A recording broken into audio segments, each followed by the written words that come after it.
And again, it would probably take me about an hour to read all these folks' bios, so we just going to shorten it up a little bit just for the sake of time. But Dr. Sidney Hankerson is a psychiatrist who teaches at Columbia University. Can you put your hands together?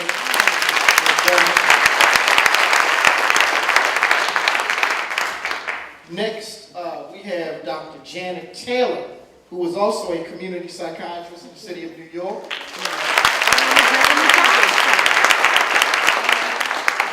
You had the pleasure of hearing from Terry Williams, the author of Black Pain, and again, her book will be in the lobby. It is a must read. Give it up for Terry Williams.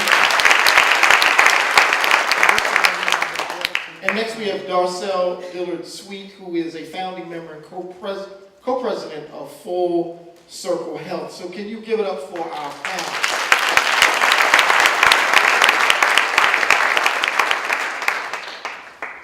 And so, ladies and gentlemen, we're going to start with Dr. Janet Taylor. Dr. Taylor, can you please share with the folk that are assembled here this evening, why are we even having this conversation about mental health on a Friday night? Some people would rather be in the club doing the electric slide or something else. Why are we even here to have this discussion about mental health? Well, thank you, and thanks to all of you for coming. And Reverend Brawley and all of you are here tonight. I think, in my opinion, we need to talk about mental health not only every day, but 24 hours during the day, 7 days a week, because as we think is how we are.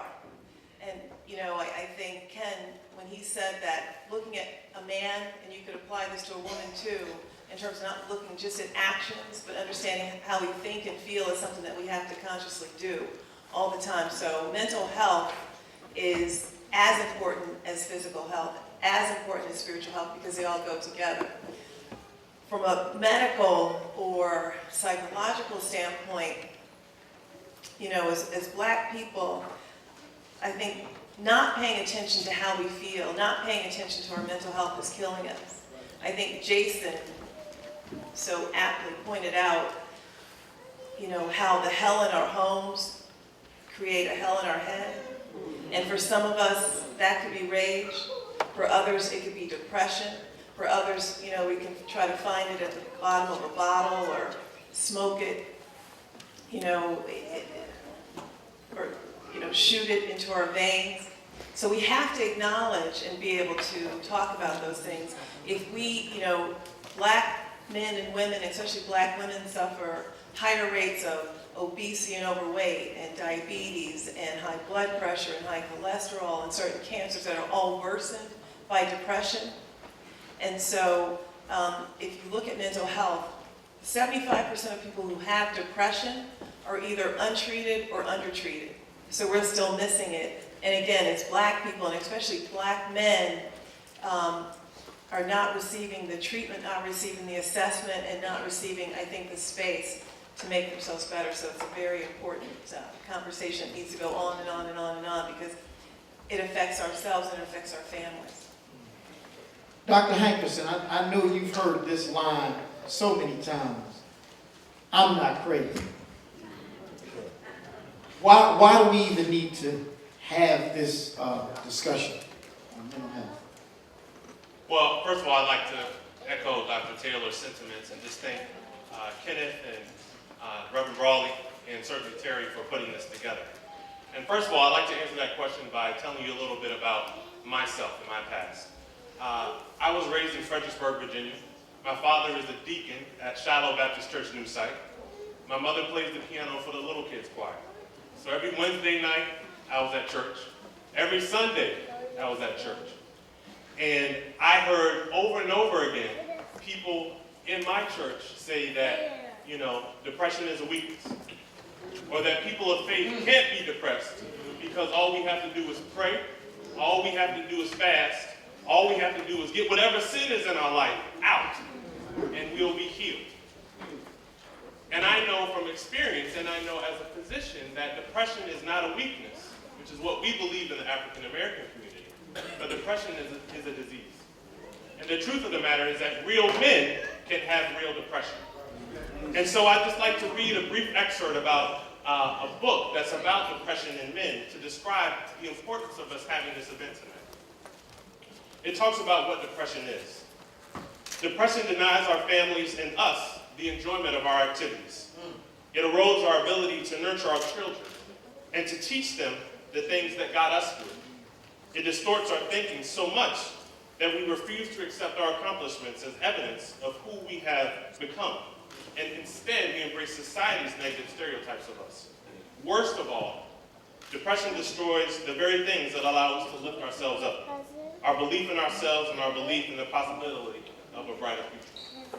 So why I'm here is to debunk the stigma that is so prevalent in our community, that depression is just something that white people get, and that we as a people don't deal with. But to provide us opportunities and to create a safe place and to provide the resources so that we can truly get the healing that we need. Thank you. So, Sister Darcel Dillard-Sweet, how do we move beyond the stigma of mental health in our community? I think part of moving beyond the stigma is what we're doing tonight. You got to acknowledge that there's something wrong. You got to acknowledge, as Terry has said, and share your story. You have to be real about what's going on inside of you, and it's so easy for anybody in this room to hide. I come from Columbus, Ohio. My family has a background of secrets. You just didn't tell everything. We all know about secrets. Sometimes you find things out and then they lie about it. You just don't say it. So I think that in terms of overcoming stigma, overcoming the shame, what we do at Full Circle Health, our community facility is located in the Bronx. We see people all over the boroughs because we are mind, body, and spirit. And I dare to say we'll do Prozac and prayer if necessary. And you can't be afraid of medication either. We'll take it for diabetes. We'll take it for any allergy.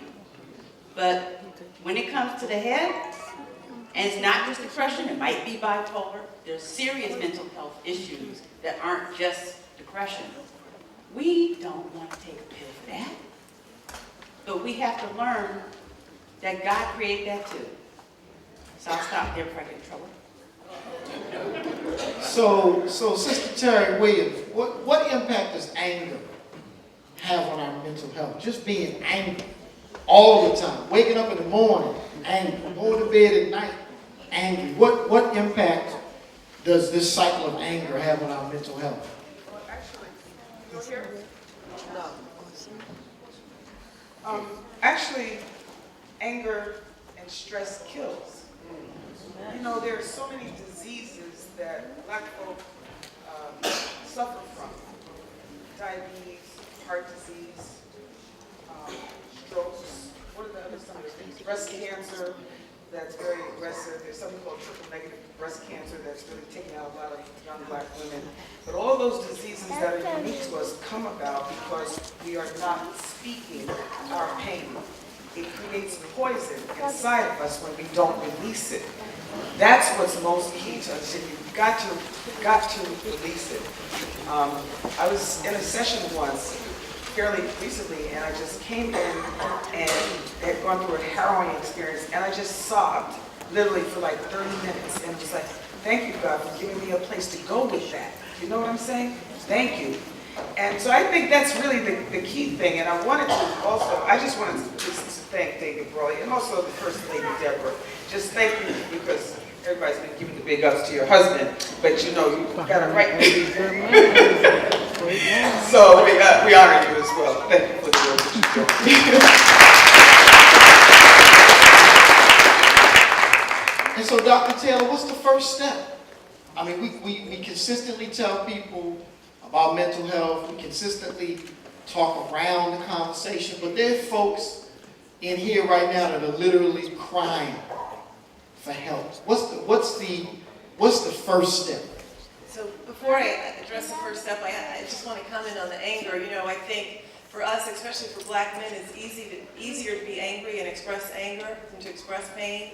And so when something happens, it's easier to puff up and have that attitude, I'm going to get you before you get me, instead of going into ourselves and understanding that what really typically is underneath the anger is a lot of pain. And I think along those lines, the first step is to know yourself.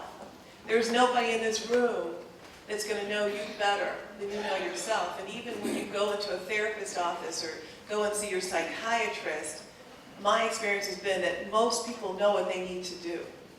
And so if you've got to find that quiet time, that still time to think about your life, think about what's happened to you, think about how you're feeling, think about how you're thinking, think about what's going on in your relationships so that you can understand exactly what it is you need to do. So if you have a hard time doing that, you know, you can write things down, you can talk to somebody, like a friend, or, you know, get some feedback from your partner, from your wife, from your girlfriend, boyfriend, whomever, and figure it out. But you cannot be afraid to look within. Can I add something? Please, please. What I was thinking is that what's most beneficial about talking to a therapist is that connections are made for you, like from your childhood, that will tell you why you're doing the things that you're doing now. You know, my mother was one who just didn't hug a lot. There was not a lot of affection.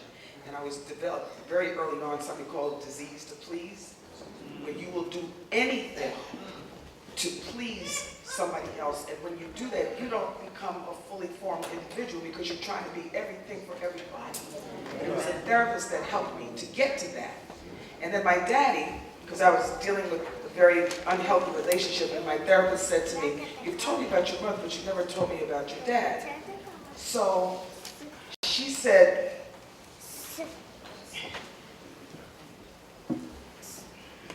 she asked me, "What didn't you get from your daddy?" And just like that, I understood. And it was that my father was a good man. What do you call it? A closet. What do you call it when you're not really? We never saw him drunk, but he was closet alcoholic. But and he got up every day and went to work. But every time I asked my dad, All right, take your It's time. all right. "Dad, what do you think of this? What do you think about what I have on or something?" And he always said, "Ask your mother."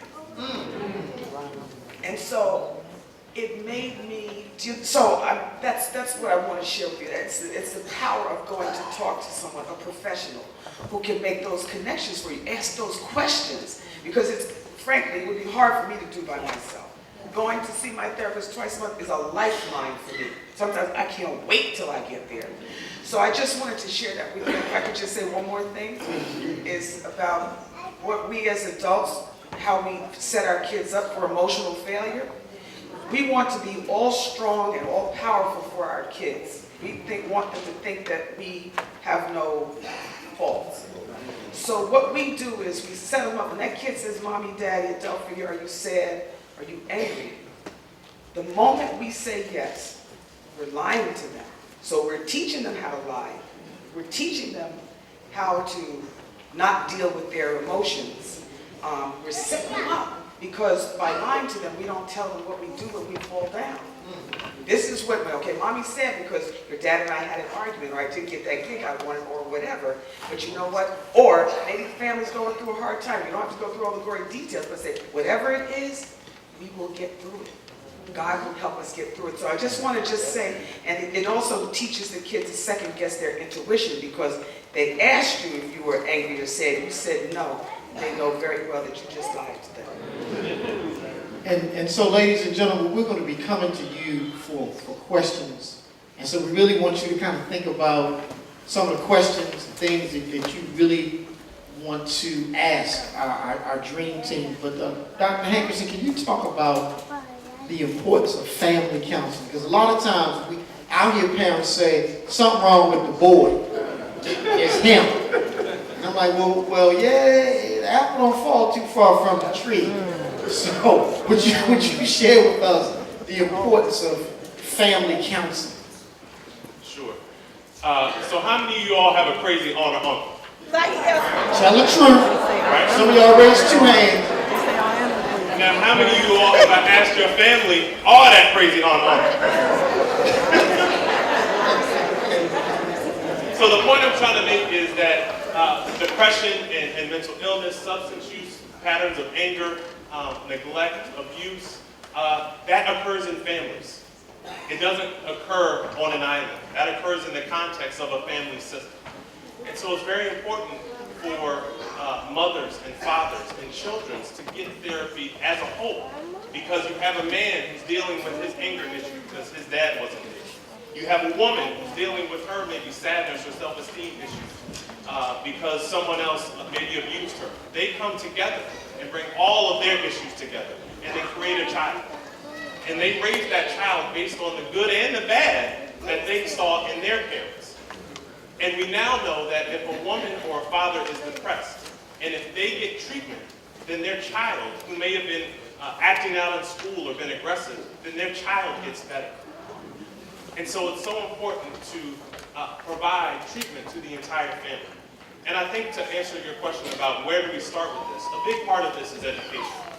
And talking and educating people about specifically what the real symptoms of depression are.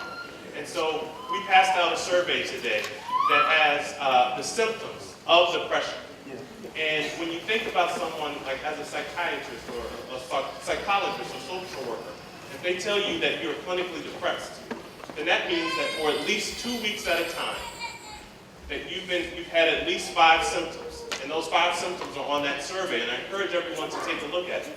And the core symptoms of clinical depression are depressed mood, so you're feeling sad or down in the dumps, or you feel like you have the blues, or you get lack of pleasure or interest in activities that you normally enjoy. So when the Brooklyn Nets beat the Knicks, you wouldn't enjoy it anymore. Someone may get that. Someone wouldn't get that. For the ladies, if you enjoy normally going shopping, that wouldn't give you pleasure anymore. You wouldn't want to sing in the church choir. Those are the 2 core symptoms of depression. But then other symptoms include problems with sleep. So you may sleep less than normal. You stay in bed and lay awake all night. You can't get to sleep. Or some people with depression sleep for 10 to 12 hours a day. You have changes in your appetite, so you may gain weight, eat a lot of food, or you may not feel like eating anything at all. Have difficulty concentrating, and especially in the Black community, having thoughts of suicide or wishing that you weren't here. All of those are symptoms of depression. So I encourage everyone to learn about what depression is, and that survey is a good way to help to educate. And can I just add one thing too? You know, as Dr. Hankerson said, you need to know what's going on with you, because frequently when we go into a doctor's office, the doctor may not be asking us those questions about are we depressed. They'll treat our high blood pressure, they'll treat our high cholesterol, but we need to know if we're not sleeping or if we have a sad mood or what's going on in our lives, and not be afraid to say it. Understandably, we have been labeled, but again, when you go in to see your healthcare provider, it's all about you. And also, with families, we get a lot of our young boys who are being treated for ADD, ADHD. As a family, you cannot, this is not just your child's issue. It's sometimes it's a parent-child problem in terms of how we're disciplining them, how we talk to them, who we let discipline them, how we let them talk to them. So don't be afraid to go in and talk about what's really happening within your household, where you're living, and what's going on, so your child just does not believe that they are the identified problem. You know, I was going to say that that's true what you're saying, Janet. What I think is that really to be truthful about what's going on in the household, because sometimes we will hurt ourselves, not get the best help that we can get by talking about things that we think are embarrassing. Because I know I spent a good deal of time myself in therapy with a particular issue, and I wasn't telling the full truth because I was embarrassed.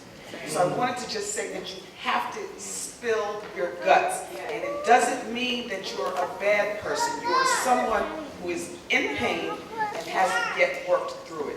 So you've got to spill it all in order to get help.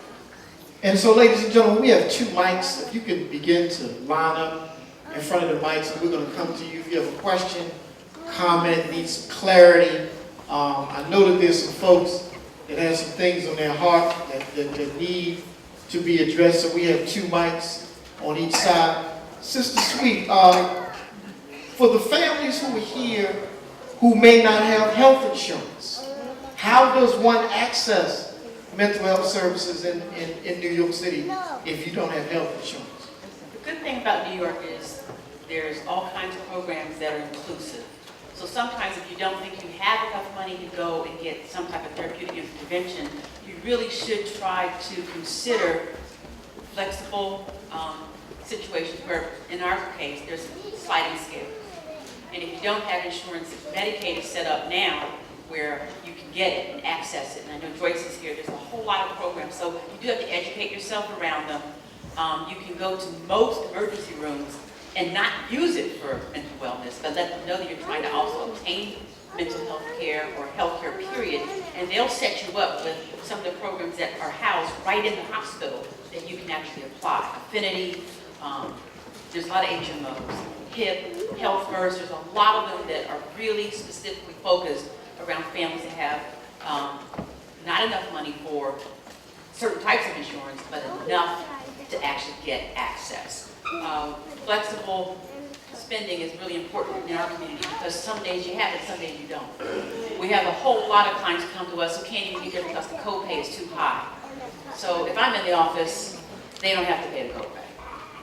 Sometimes they get back home, they don't have the Metro Pass, so you don't have enough money to get the copay and the transportation to get to the therapist. So there's a whole lot of ways we don't go or get access because we have other mitigating circumstances around our social economic health. You cannot ignore that either, so some of that will depress you. So I'll stop there because I think that in terms of what we're doing here tonight, education is the key. Sometimes we don't even click the right button on the internet to get the education, but I'll avail myself to anyone here who can call Full Circle Health, and we'll help you find what you need.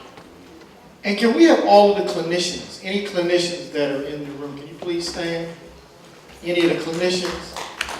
Can y'all clap it up? Can you remain standing for the clinicians that are in the house? We also have, we'll make available some rooms here in the church shortly after the program. If folks have some things on their heart that they want to share and they just don't necessarily want to come up to the mic and ask questions, so we do have some clinicians here, so don't leave without checking with some of the folks that are here. And so let's go over to the mic, and we want you to ask a question. It is easier for our group to respond if it's in the form of a question. Yes, as the pastor of the church, let me simply say questions only. Questions only. Amen. I know my folk. Question. Amen. Two things. The correlation. I'd like to understand the correlation, if there is one, between homicide and suicide in the African American community. And then secondly, as a pastor, how do we put together mental health ministries on an ongoing basis? Thank you. And notice the pastor asked a question. That's how you ask. Some of us might not know that. That's how you ask a question. Can I take the second question? Okay, we'll double team it. We have helped a lot of churches set up mental health ministries. A.R. Bernard's church, Floyd Flake's church. So what you need to do is make sure you have licensed professionals involved in that decision. There's a lot of liability that goes with it because if they come to you and they counsel and then they do go ahead and commit suicide, we have folks who sue churches. We have folks who sue everybody. Churches are not exempt. So you have to tread lightly when you think that type of ministry. You have to have some type of boundaries so that you're not taking on more than you really can professionally handle and spiritually handle. So we work side by side with a lot of these churches, and those ministries are growing. They're set up where you actually can do some of what we're doing tonight. And the biggest word I'm going to share with you is and refer out.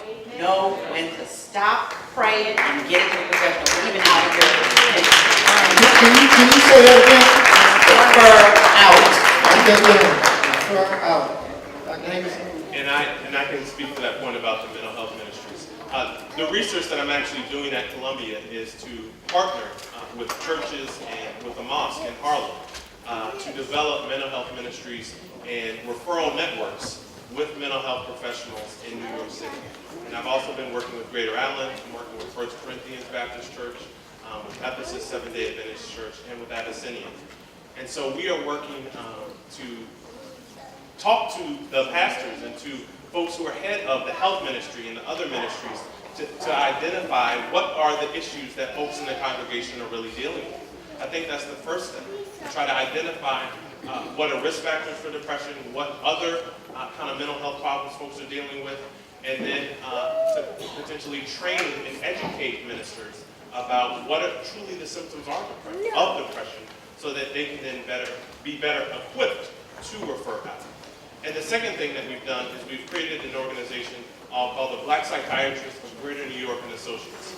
And this is an organization of social workers, psychologists, psychiatrists, clergy, and concerned community members that we are looking to put together a coalition of therapists of color in every borough in New York City. And we are in the process. We are in the process of actually building a website so that you can go to the Black Psychiatrists of Greater New York website and find, okay, I'm in Brooklyn, this is a therapist of color I can go to. Now, I just want to make a note that of all the therapists of color, there are 3% are black. Of all therapists, 3% are black. And so that means that not everyone is going to necessarily be able to see a black psychiatrist or a black psychologist or a black social worker. That should not stop you from going to see someone. So I just want to make that point very clear. And as Terry pointed out, you know, going to therapy has been one of the best and most important decisions in which I've ever had to make. And you know, I was saved when I was 10 years old. And so I said, Lord, how am I, someone who know you, how am I going through emotional difficulties? And I'm going into this field, how am I struggling with relationships and with other things like that? But I see a therapist every week, and it has truly been the best decision that I've ever made. And you heard Monique talking about that she would come home from her concerts and go to her bedroom and sit in the dark and just cry. And Chris Rock told me that 4 of his comic friends committed suicide, shot themselves in the head. So I'm just saying, and then this Jason, who spoke before, I was going to say that too, because sometimes it's important. Going to see a therapist, it's a relationship. And sometimes people say, well, I went to one once. Like, you stop wearing shoes at the first pair don't fit. It's a relationship, okay? And Jason and another brother who's a member of the Bloods, I set up a session with them. Madeline and I did. We thought that they were going to be together for about 2 hours to give them a chance to talk. Jason and the other brother were with this white brother, Dr. David Graham, who's a trauma therapist. They talked and wept for 5 hours, just getting all that stuff out from early. So I just want to say it's really, really beneficial. And I have a therapist myself, so I'll jump on the therapist bandwagon. But in relationship to the question about the correlation between depression and, homicide and suicide, the greatest risk factor for suicide is depression, and certainly untreated depression.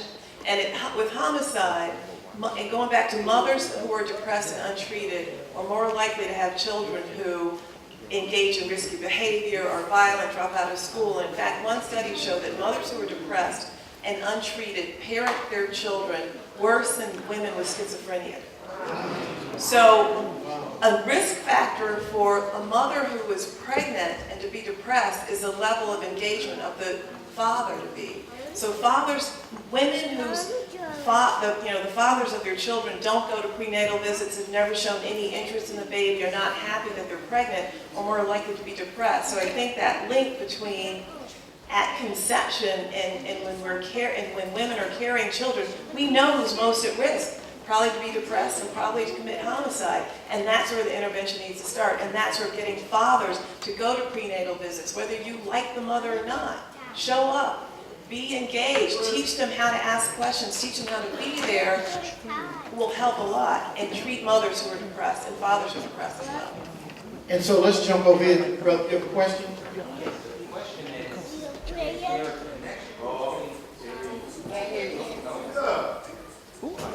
Is there a connection between of our people and the depression that we're dealing with today. That's a whole nother form right That's a there. whole other thing. That's a whole other thing.